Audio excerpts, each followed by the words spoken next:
This tutorial review will show you how to make fading gradient transparent effect in Photoshop. First of all, import the photo and press on Alter.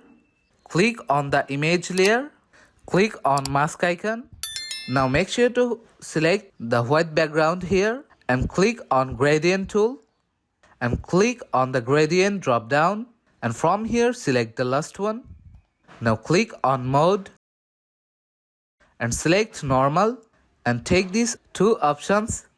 Hold down the shift key and draw a line here.